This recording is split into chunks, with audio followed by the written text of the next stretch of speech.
What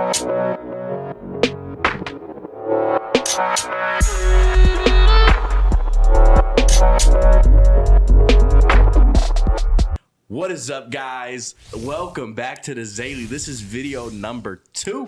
I think it's video number 2. This is video number 2, yeah. It should be. If we posted the Mitch video first, then that one was good. We had some strong segments to that one, but we're on round number 2. And guys, all we're going to do is get better. I don't think you guys understand. All we're going to do is get better. So we appreciate like anybody that's coming to episode 2. We appreciate you guys. We're going to hop right in. Today, we have some fun stuff. This is Jaron Proctor. I don't know if you guys have met him yet. Probably not. And this is my boy, Jaron Proctor. Go introduce yourself, brother. Yeah, so my name's Jaron Proctor, as Skinner said. Know him through college football and the study hall days. You know, good times chilling in there. But yeah, I just came on this podcast to just chop it up with Skinner. You know, we have some interesting ideas. We used to talk all the time on the game about random shit. Like 3 in the AM.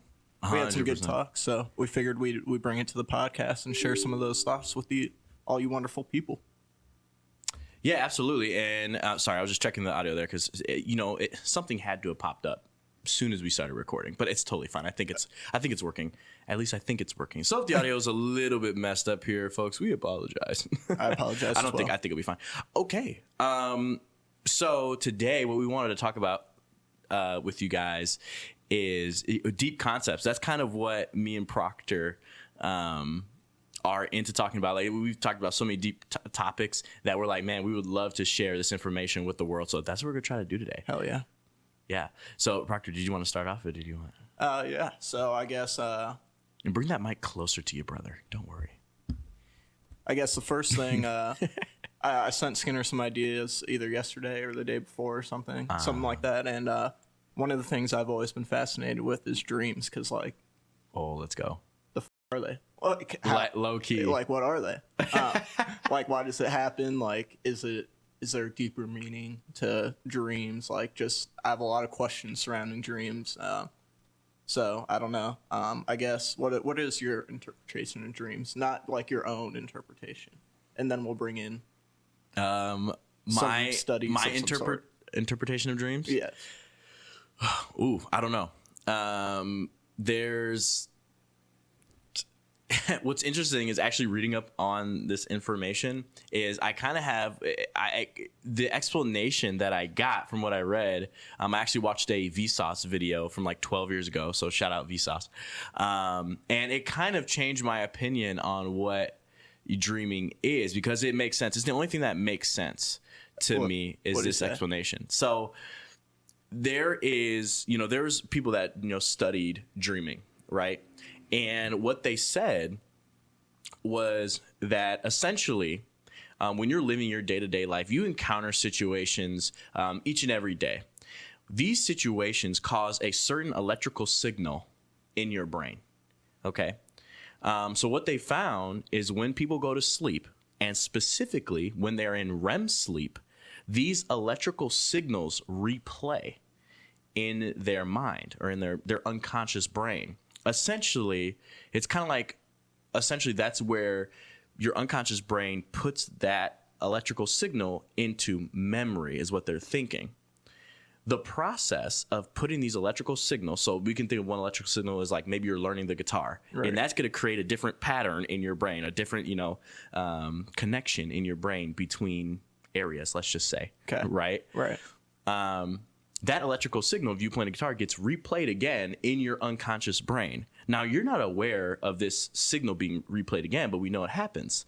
So what their theory is, and what I think they think happens, is when that electrical signal is getting replayed, some of it seeps out into the conscious brain, like our prefrontal cortex, our temporal lobes, whatever, our occipital lobes, whatever.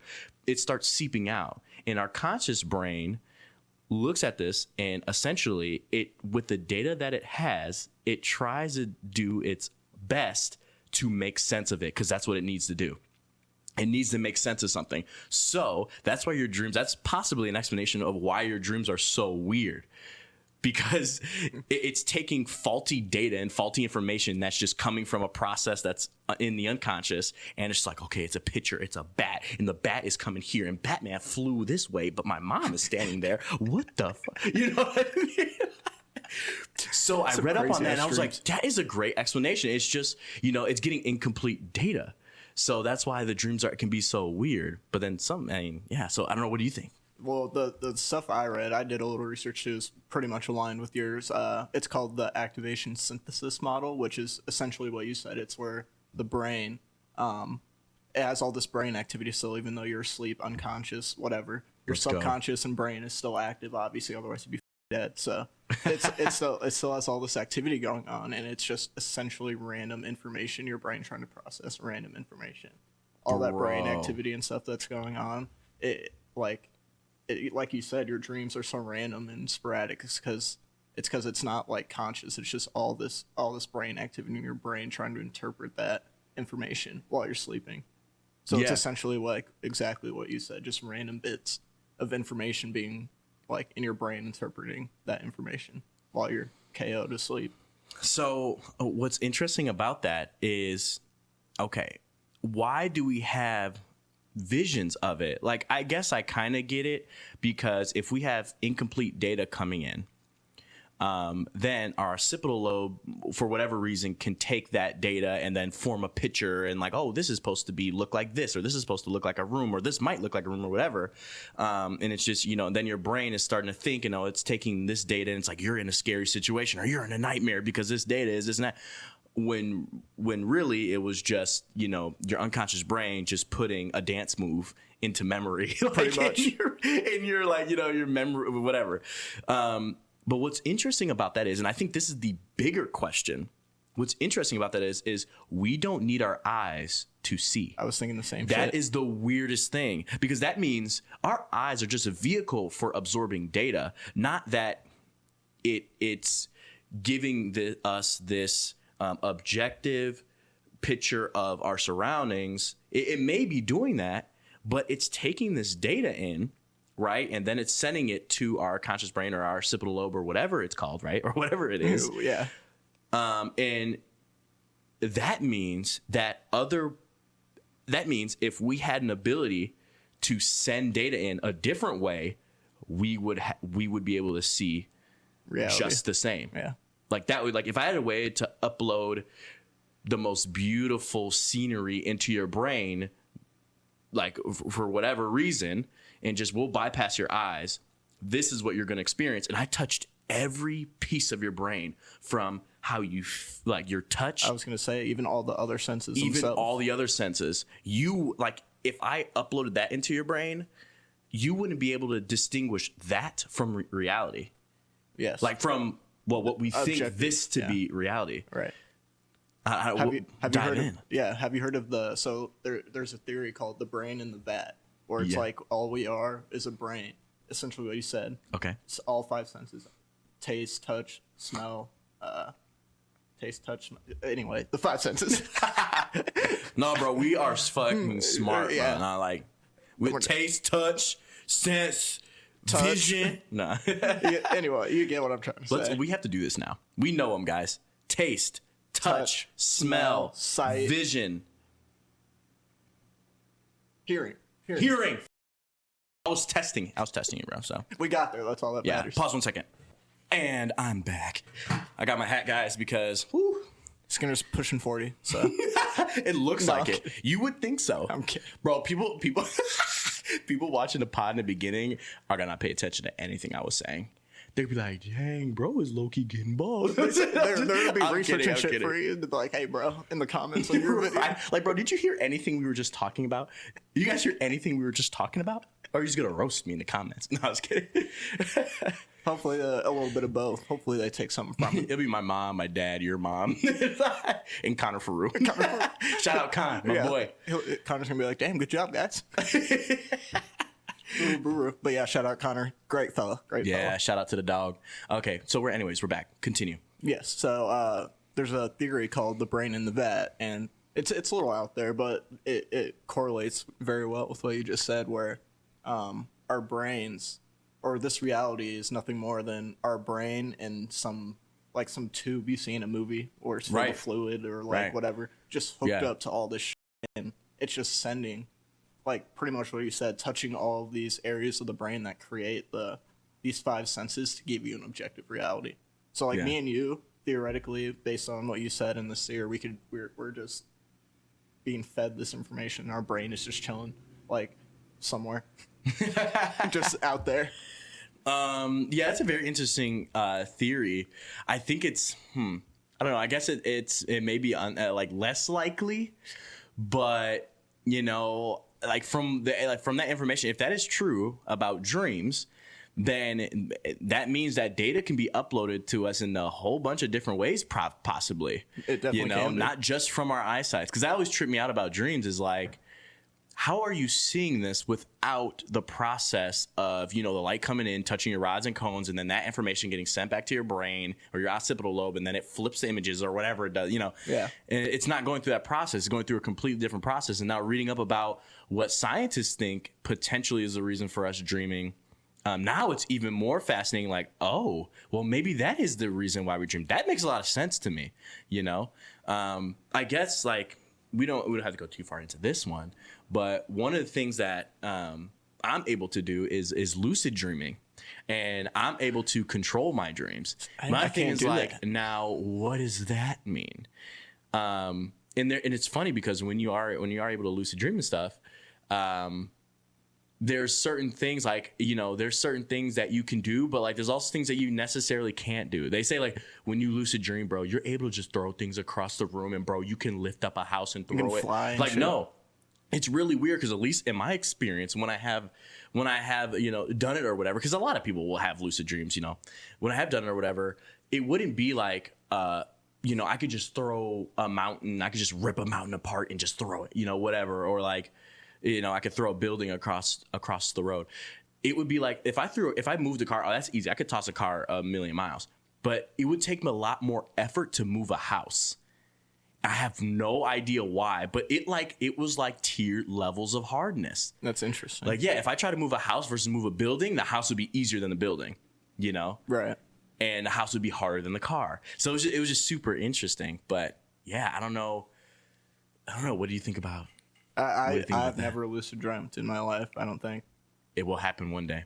I hope, because I want to try to do all that cool shit, like throw a house or whatever. But yeah.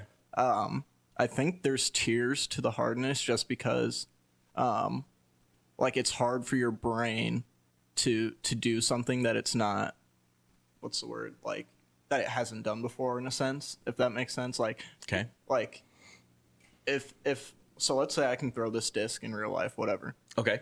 And this is the only thing I've ever thrown in my life. Let's say this is the only weight distribution, whatever, I've ever felt. Okay. I feel like even in your dream, your brain doesn't know, like, any other weight or difference, even if you are, like, because this is the only, like, sensation that you've had of weight.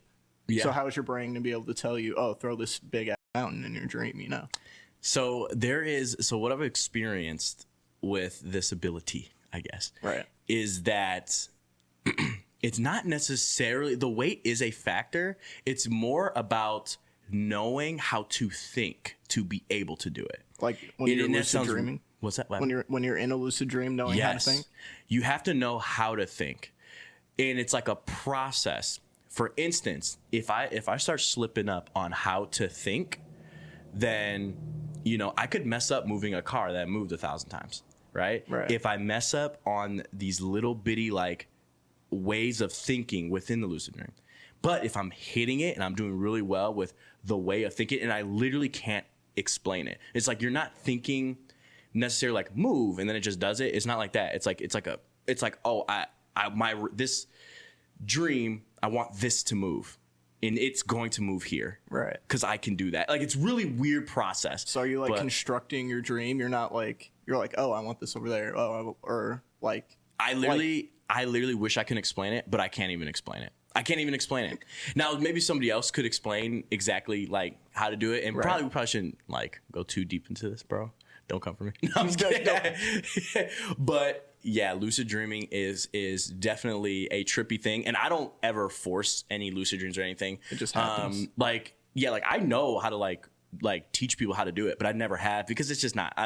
I think it's just, if you know how to do it, you know how to do it. If you don't, you don't. Like, right. I don't want to get you into that realm or whatever, and then you're like, I don't know. I just don't want to play around with that stuff too much. Yeah. So I don't play around with it. Like I haven't lucid dreamed in a while. Like, but there's times where I did. Anyways, no. I will pose the next question to you, because you gave me this question, and I did a little bit of research, and what I found was, dare I say, lit. He said, dare I? Dare I say, lit. So what's your opinion on like consciousness? Where does consciousness come from? Oh man. Yeah, it's about to get just start off talking about consciousness, and I'm telling you, this thing's about to flow. Yeah, like there's so many possibilities, like, because no one really knows. But I think personally that consciousness is not necessarily the universe experiencing itself, but we have like a collective consciousness kind of thing. Okay. And the reason is that energy can't be created or destroyed, right? Yeah. So therefore, ever since the start of the universe, there's been the same amount of energy. And what is everything made out of? Energy. Yeah, of course. So therefore, there's no, like, we all experience the same thing. Like, I don't necessarily believe in reincarnation per se. That's a whole nother topic.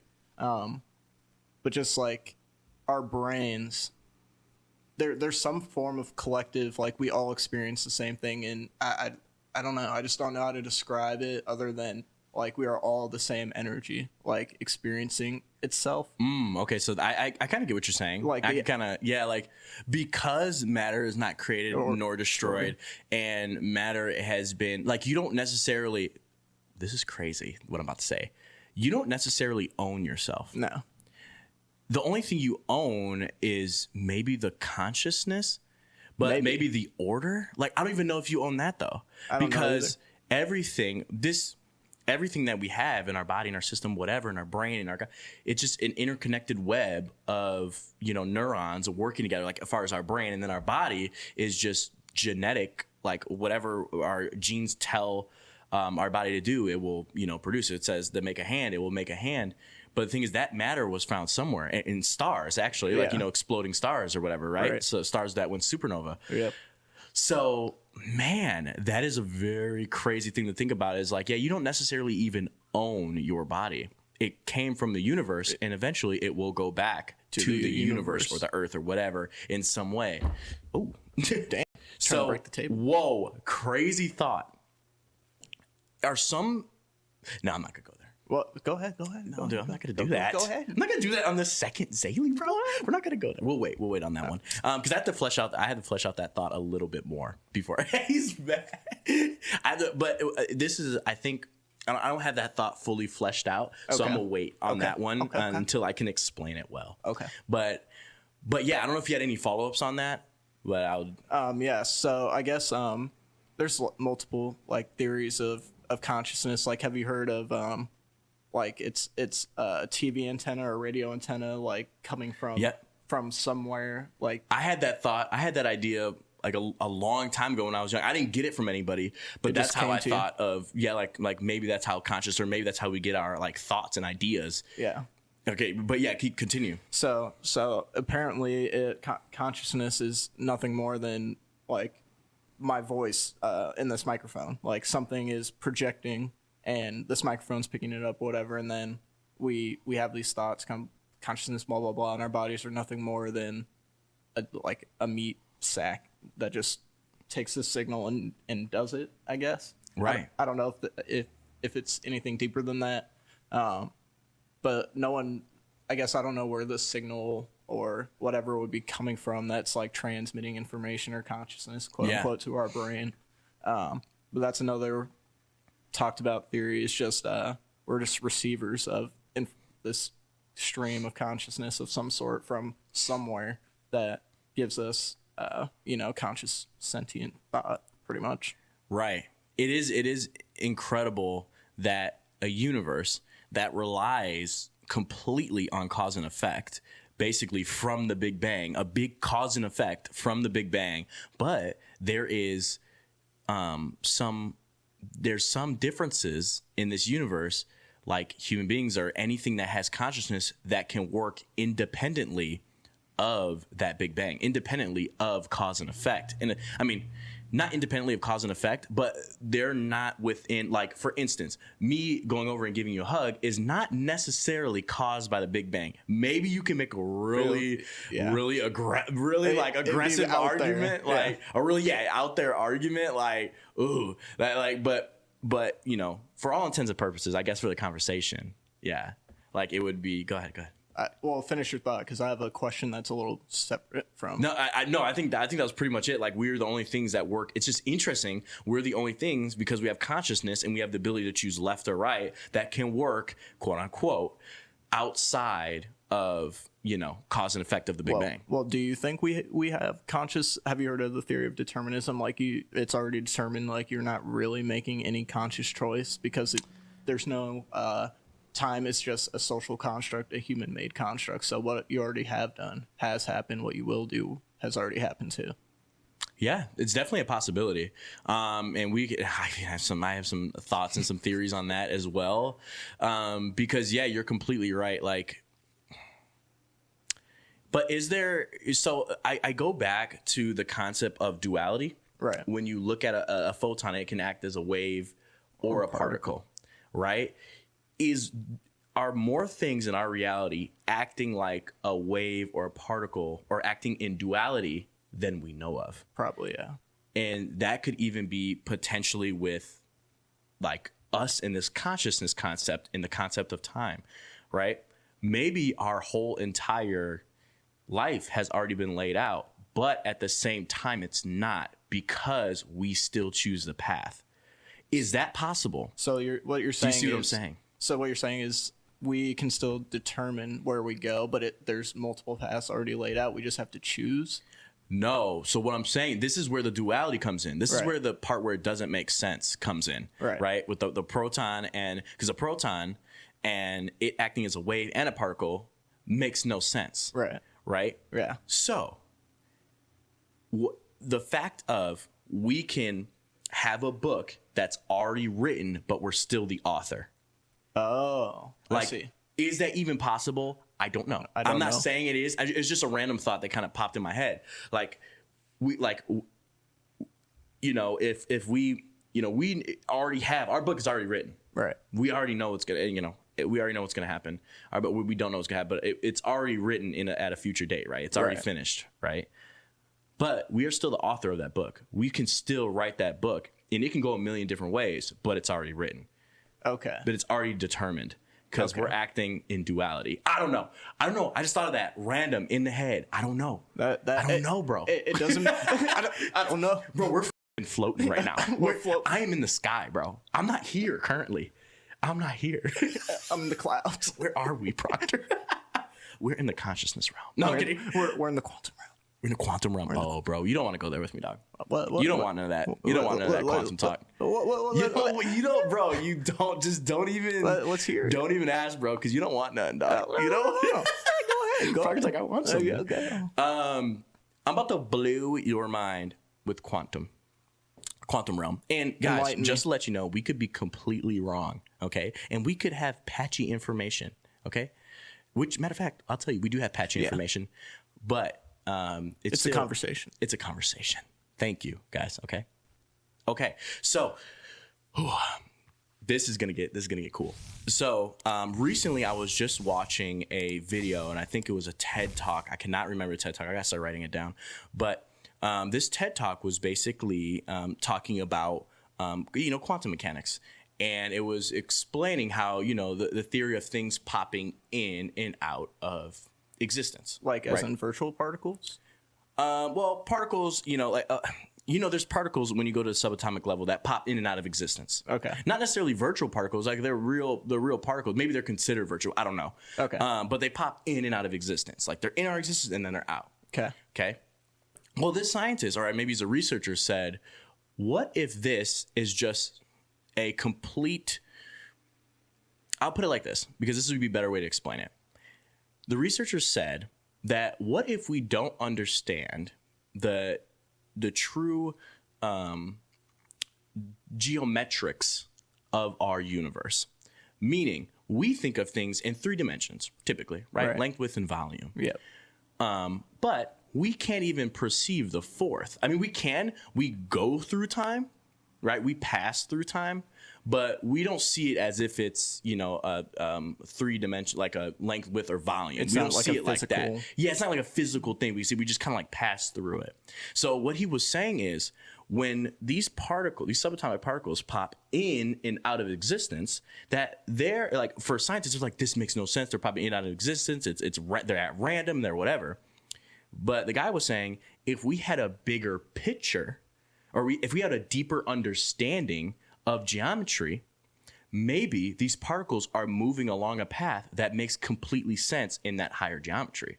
So for instance, and this is where it gets cool, is that think about a 2-dimensional person, right?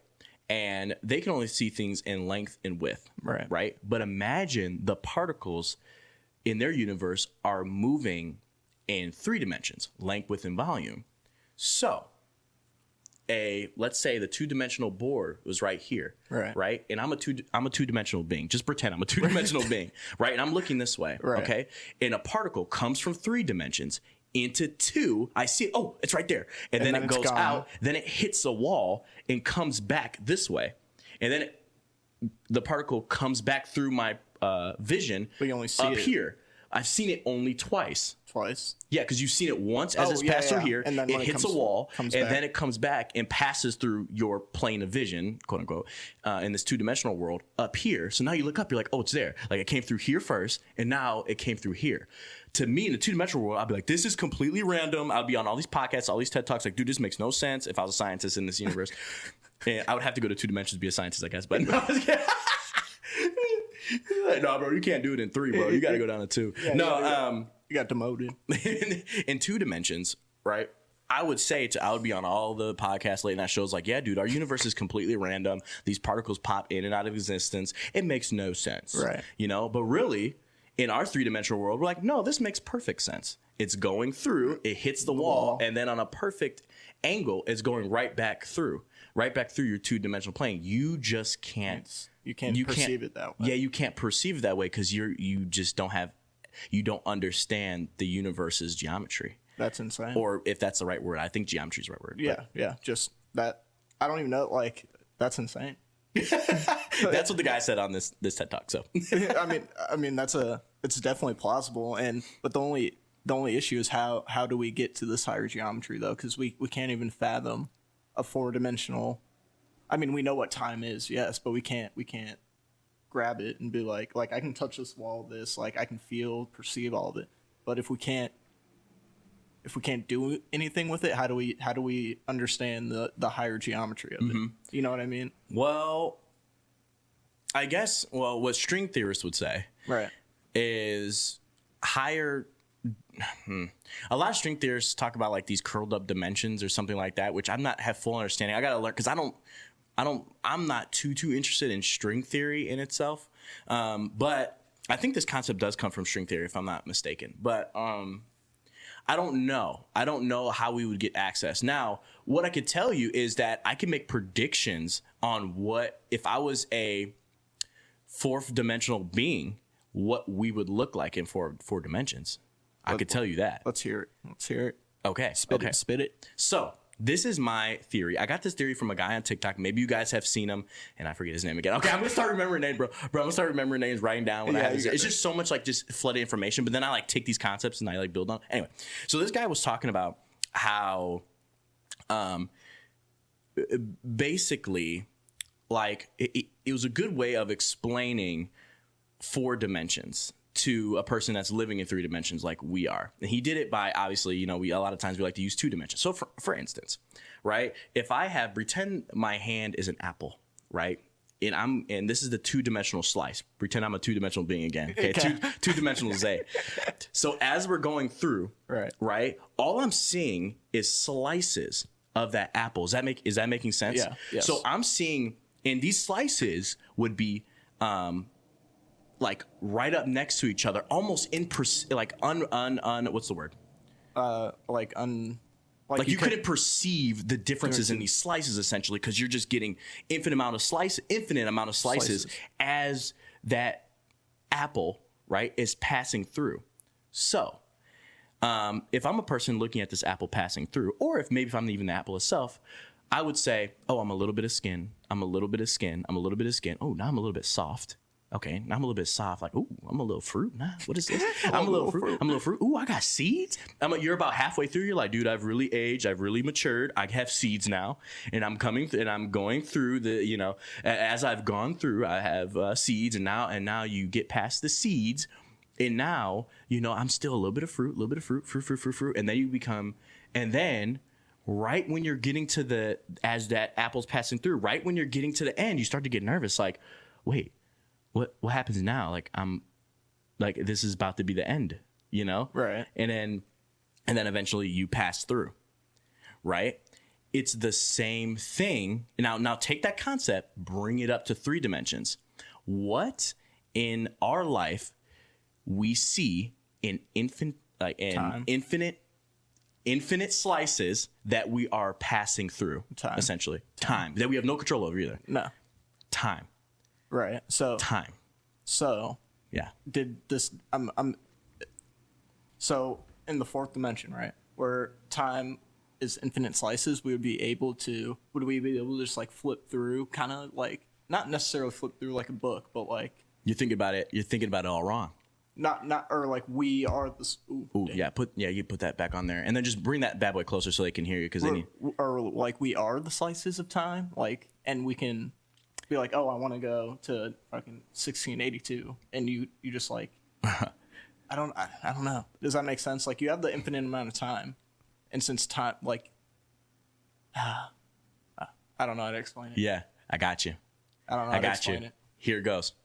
If I was a 4th dimensional being, right, and you're a 3rd dimensional being, and you asked me, how old am I would say, what are you talking about? Right. What does that mean? You're all ages. Because a 4th dimensional being sees you at all of time at once. He sees you from when you're a kid to when you're a teenager to when you're an adult to when you're, you know, a little bit older, and then when you're elderly, all at the same time. And he's like, yeah, you're not. You'd be like, well, no, I'm 23 or 24 or whatever it is, and he'd be like, no, you're not.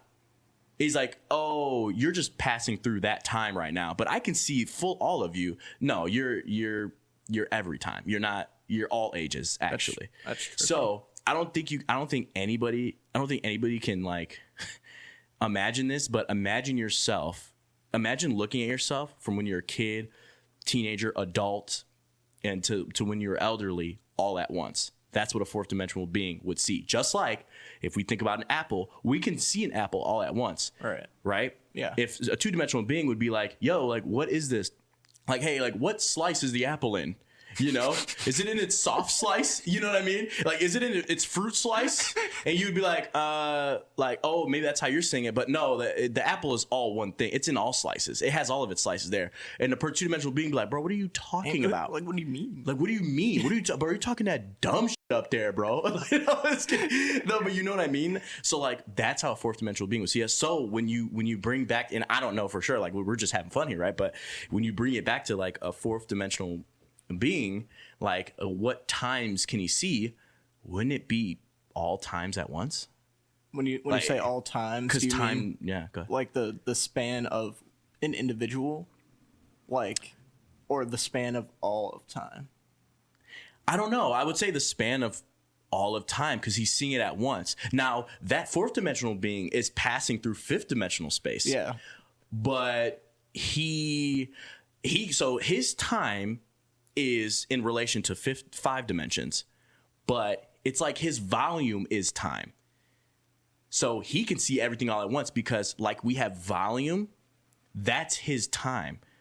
You see what I'm saying? Yeah. Or yeah. I'm sorry, his... Yeah. Wait. It would be volume because we have length, his width. volume to him is time Yes, to us. yes. That's the right way to say Yes. it. Volume to him is time to us. Essentially, we can kind of think about. No, time. Yeah, time to. Yeah. Time to him is volume to us. Yeah. Yes. I had to say it in my head to like, or say it out loud to like make sure. But wait. Volume to him is time to. No, time. You know what I'm. We know what they know what I'm saying. Time to him. Time is to him. Our volume, because time is 4th dimension. Yeah. Which he can see. Right. He perceives. Yes. Yeah, I know what you mean. Yes. Yes. Right. And how we perceive volume is how he perceives time. Yes.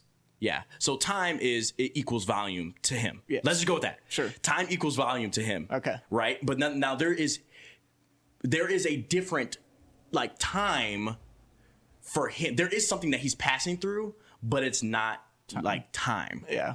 But that may be what he calls time. Right? This fifth dimensional thing he passed through is like, no, that's actually time. You know?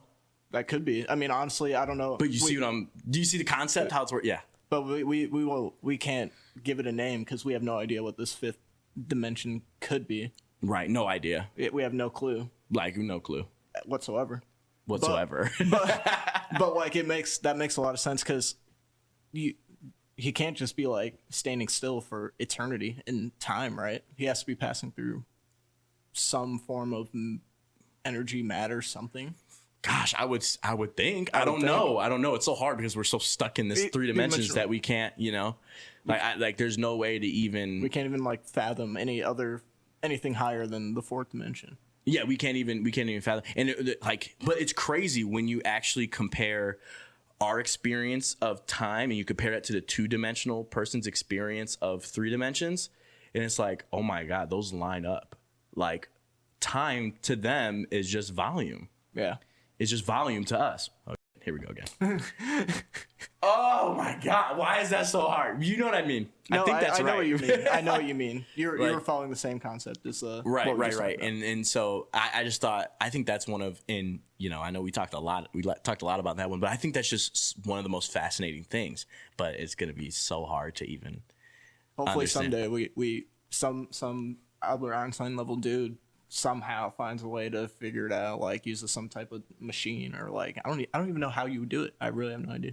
I don't know. They said that. Well, I mean, they already said that quantum entanglement is real. Yeah, it exists. That these particles are quantumly entangled, which is absurd. Which is absurd. But my thing is, this kind of goes exactly back to our point. Is space is just like, length, width, and volume, but maybe we don't understand the full well, we definitely probably don't understand the full geometry of the universe, because we say these particles are entangled, but maybe they're right next to each other and they're spinning like gears. You know, like how gears spin, one spins this way and then the other one will spin maybe the same way. I don't forget how gears work. Yeah, it's the opposite.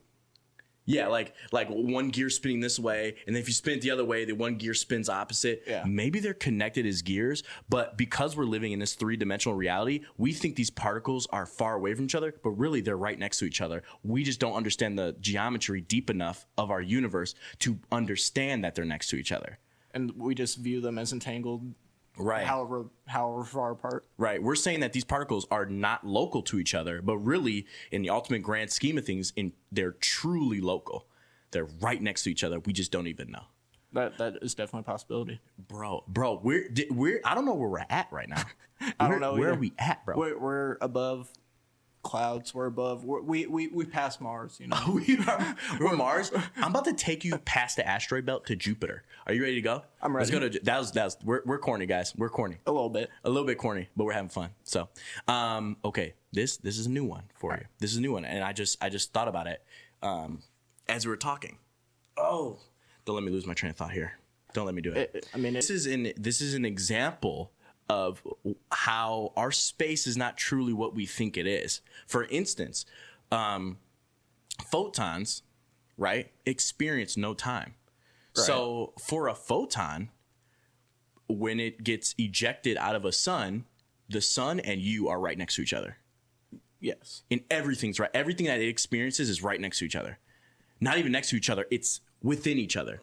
Because there's no time elapsing. Because there's no elapsing of time. So when that photon gets ejected from the sun, going, the speed of light, obviously, it hits you to it instantaneously. For you, it may be million years. Yeah, but if it's from our sun, it's 8 minutes, whatever. 8 minutes. Whatever it is. I don't know. You would know better. I don't know. Well, yeah, I mean, I don't know. But I think it's 8 minutes. Okay. So, yeah. Like, how trippy is that? And it's like, okay, so when we get to the upper limits of speed, right? When we start playing around with special relativity concepts, time becomes non-existent. Yeah, it's not a thing. Not a thing. If you go 100% speed of light, well, you will turn into light, and that's a different conversation. But time, it becomes non-existent. So I guess let's say theoretically, hypothetically, me and you, we can go the speed of light without turning into light. Would we just be still, or would we see everything at once, since time isn't a thing anymore? I think that is without looking it up, I think that is the thought, is because of Einstein's relativity, you will see like everything all at once. That would be insane. Because you're basically frozen in time. Well, you're not frozen in time, but if you go to speed of light, if you go 90% speed of light, you're so slowed down to the point where everything is moving beyond you, and you're just so slowed down. Now, to your reality, you don't feel like you're slowed down at all. Right. But to everybody else, you're like, you're just like frozen, I guess, going the speed of light. That's insane. But I guess that's an interesting. Yeah, if you go to speed of light, time does not pass for you. That's what I'm sure of. Yeah. But does that mean that you would see the whole universe? That's my question is, would you just see everything at once? Like, would you just No, like it would be like if you're going the speed of light because time stops for you, your destination gets closer and closer. The closer you go to speed of light, it's kind of like those warp drives when they're using like Star Trek or something. I don't know. Those when are old they shows. flying the ship through it. Yeah, and it goes like, and all the things like speed up on the side and they get stretched. That's how it would look. So like if you're a million miles away and then I go to speed of light, it'll go like, you'd be like right there. Right. Or let's say not the speed of light because I can't even like think of that. But let's say I'm going 90% speed of light. Now, let's say you're a million light years away. I'm going 90% speed of light. Now you've came right here. Just like you've become really close because like space has stretched in a way. I think it's something like that. I would have to go back and look at special relativity deeper to get the full meaning. But I know it's something to that effect for sure. And there's also weird things that happen if you go close to a black hole, which is general relativity. Yeah. That you could see like the whole universe basically end before you die, something like that. But then wouldn't the black hole die too? I don't know. So like. I don't know. That is interesting. And isn't a black hole infinitely dense at its singularity as well? What do you think? Okay. Yeah. Speaking of black holes, what do you think of white holes, which is where it spits stuff out the opposite end of a black hole? Do you think that's a reasonable thing, even though they're theoretical? Nothing. I don't think they're real things, but do you think that makes sense in a way? I don't know. What do you think? You go first. I don't. I have an idea, but I go ahead. want to believe that. You just get spit out of a white hole eventually, and you're not just infinitely getting crushed into this little infinitely small point. But do you feel bad for the matter that's going in? I do. Like you're just getting fucking smashed for eternity, essentially. Okay. And but I want to believe that you get spit out at the end, but it like my brain can't wrap around how you get spaghettified and crushed into the single point, and you come back out in one piece again. But there's missing information about theories of black holes from quantum mechanics. Like we're missing quantum data that would help better understand black holes. So maybe if we found like this unifying quantum mechanics situation and this unified it with black holes, just a unifying theory in general. Yeah, that's what you need. Yeah. Yes, a unifying theory in general. Yes. Yeah. That maybe like in some quantum realm, quantum mechanics kind of way, you can get spit out whole again just because of like the information and I don't know. Like if we did unify, that would be the only way I believe we could eternally get sucked into a black hole and spit out in one piece with all of our remains somehow before we died in a vastness of space. Yeah, from what I remember, like when I used to be really into it back in the day, from what I remember, it seems white holes to be unlikely from the research and what I remember about it, because Hawking radiation, number one, because black holes do release heat. They do release heat. Heat seeps out, and that was one of the biggest discoveries of Stephen Hawking, was Hawking radiation. And then we know that, you know, you get spaghettified, and then it's an infinitely dense. What is it? Infinitely dense singularity point. Yeah. There's a singularity point, and black holes are black. What were you about to say? What was that? What were you about to say, bro? Damn. I gotta say it. Go ahead. I gotta say it, but let me explain it first. Oh my gosh. Black holes. Okay. Because we think of these things in 2 dimensions. 2 dimensions A is coming back out. We don't understand that black holes are really in 3 dimensions. So really, what black holes are black balls. Pause. Intermission. Pause. Bro, what? You got to come with some context before you just... You don't know how I was about to just say it. I was about to be like, oh. But then I thought about it. I was like, whoa, pause. Yeah, you're going to have to elaborate on that, Chief. But black holes work in 3 dimensions. You know, they're not 2-dimensional. Right. So they are black circles, black spheres. They're black spheres. I can't even say it. But you know, they're balls. Oh! Okay. But you get the point. Yes, yeah. Yeah. So they do work in 3 dimensions. Yeah, so it's an infinitely dense point, infinite mass at an infinitely dense point. Right, yeah. That sounds correct. Infinite density at an infinitely small point. That sounds correct. Yeah. Well, I'm just going to look it up. But, yeah, just continue on your white holes. But continue on your white hole bend here. And then I'm going to find out the exact terminology. Just... Obviously, they're theoretical, and the only way I can fathom them being a possibility is if we unify quantum mechanics with special general relativity, create a unifying theory, as you said. But I want them to be a thing, and I hope scientists or researchers, whoever, can, in our lifetime, somehow unify quantum mechanics and just reality, relativity, things like that. Yeah. Okay, so the definition of a singularity, a point at which a function takes an infinite value, especially in space-time, when matter is infinitely dense, as at the center of a black hole. So, yeah, so infinite density at a singular point, which makes no sense. It breaks down. Yeah. But like you're saying, quantum mechanics can maybe give us some explanations of that in the future. Hopefully. Or maybe, once again, we don't fully understand the geometry of our universe. Yes. I don't know. There's a lot of, like, I don't even know how to describe it. Freaking. Yeah. Just flooding of thoughts that spewed out. It's like, I don't know. That's why unifying theory would be great, because hopefully it could explain a lot of these phenomena or things that we have no idea how they work and things like that. Yeah. Yeah, 100%. I don't even know what to say, because it's definitely a deep topic, and we're gonna get into more and more of those topics for sure. Do you want to go on one of maybe a question that we have over there? Can you read that? We talked about we did talk about universe being non-local. That's good. We did. Yeah. Ground Po paradox. Oh, grandpa. The grandpa paradox. Have you heard of the grandpa paradox? It's when you go back in time to kill your grandpa, but then that would mean that your parents wouldn't have been born, which means they would have never met, which means that you would never be a thing either. Yeah.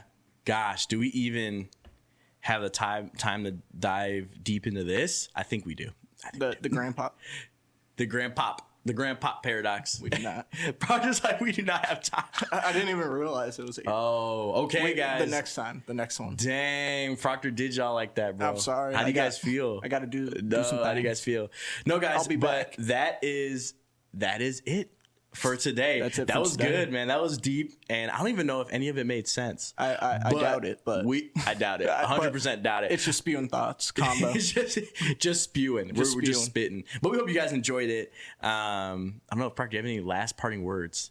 Yeah, I'll definitely be back. Yeah, I hope you guys found this interesting, regardless of our sporadic thinking. I hope it made sense, and hopefully it sparked some interest in you guys to think about some of these things as well. Maybe do your own research.